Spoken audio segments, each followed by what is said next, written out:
নমস্কার বন্ধুরা। ওটস কিন্তু আমরা অনেকেই খাই না, কিন্তু এইভাবে করে একবার বানিয়ে দিলে যারা ওটস খায় না তারাও কিন্তু চেটেপুটে খায়।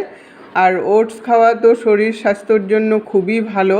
সীমাস স্মল কিচেনে পুরনো বন্ধুদের সাথে নতুন বন্ধুদের আমার চ্যানেলে স্বাগত জানাচ্ছি। আজ আমি খুবই হেলদি একটি রেসিপি নিয়ে হাজির হয়েছি। আশা করছি রেসিপিটি আপনাদের ভালো লাগবে। পুরো ভিডিওটা দেখার জন্য অনুরোধ রইল। আসুন দেরি না করে রেসিপিটি শুরু করি। আমি 1 প্যাকেট ওটস নিয়েছি, আর এই ওটসটা প্লেন ওটস, কোনো ভেজিটেবল দেওয়া বা মশলা দেওয়া ওটস না। আর এই প্লেন ওটস দিয়েই কিন্তু রেসিপিটা বানাতে হবে। এখন আমি প্যাকেটটা কেটে নিয়ে মেজারমেন্ট কাপের 1 কাপ আমি ওটস নিয়ে নেব। আপনারা যদি বেশি করে বানাতে চান তাহলে পরিমাণটা বাড়িয়ে নিতে পারেন। এখন আমি ওটসগুলোকে একটা মিক্সার গ্রাইন্ডারে নিয়ে পাউডারের মতো একটা গুঁড়ো করে নেব, যেন একদম দানা দানা না থাকে, পাউডার হয়ে যায়। ওইভাবে করেই গুঁড়ো করতে হবে, তাহলে রেসিপিটা খেতে ভালো হবে। ওটসগুলো গুঁড়ো হয়ে গেছে, একদম পাউডারের মতো গুঁড়ো করে নিয়েছি। এখন এটার মধ্যে 1/2 কাপ ঘরে পাতা টক দই দিয়ে দিলাম। তারপর স্বাদ অনুসারে নুন দিয়ে দিলাম, আর ছোট চামচের 2 চামচ চিনি দিয়ে দিলাম। রেসিপিটা নোনতা মিষ্টি এই টাইপের হবে। আর 2 চামচ বাটার গলিয়ে নিয়েছি, ওটাকে দিয়ে দিলাম।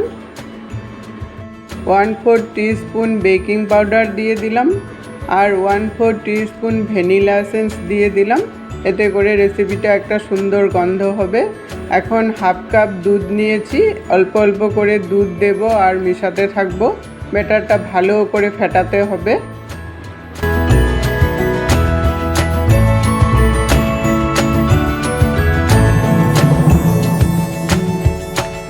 ব্যাটারটা আমি 5 মিনিট মতো ফেটিয়ে নিয়েছি। এখন 10 মিনিটের জন্য ঢাকা দিয়ে রেখে দিলাম।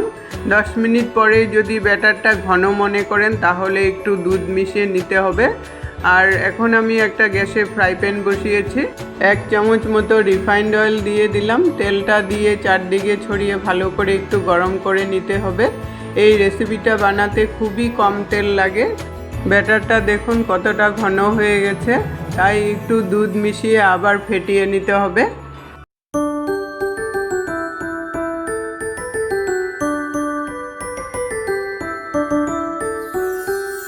ব্যাটারটা পুরোপুরি রেডি হয়ে গেছে। এদিকে তেলটাও গরম হয়ে গেছে। আর ব্যাটারের ঘনত্বটা এরকমই হতে লাগবে। 1 হাতা করে আমি দেব তাওয়ার মধ্যে, তারপর একটু ঘুরিয়ে দেব। ঘুরিয়ে নিয়ে ভালো করে একটা গোল করে নিলাম। গোল করে আমি 2 মিনিটের জন্য ঢাকা দিয়ে রেখে দেব।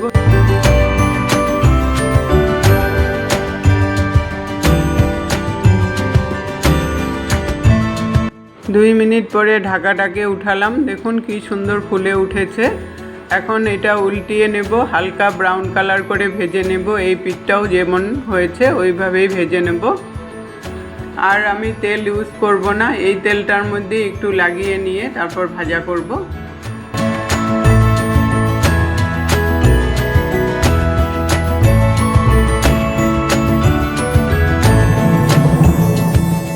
ভাজাটা হয়ে গেছে, 2 পিঠও আর হালকা ব্রাউন কালার চলে আসছে।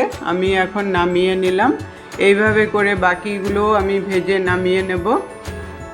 সবগুলো ভেজে নামিয়ে নিয়েছি।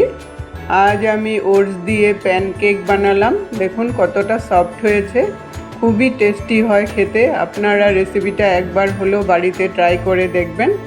এটা সকালের ব্রেকফাস্টেও কিন্তু খেতে পারবেন, বা বাচ্চাদের টিফিনেও কিন্তু দিতে পারবেন। খুবই খুশি হবে ওরা। এতক্ষণ সঙ্গে থাকার জন্য আপনাদেরকে অসংখ্য অসংখ্য ধন্যবাদ বন্ধুরা।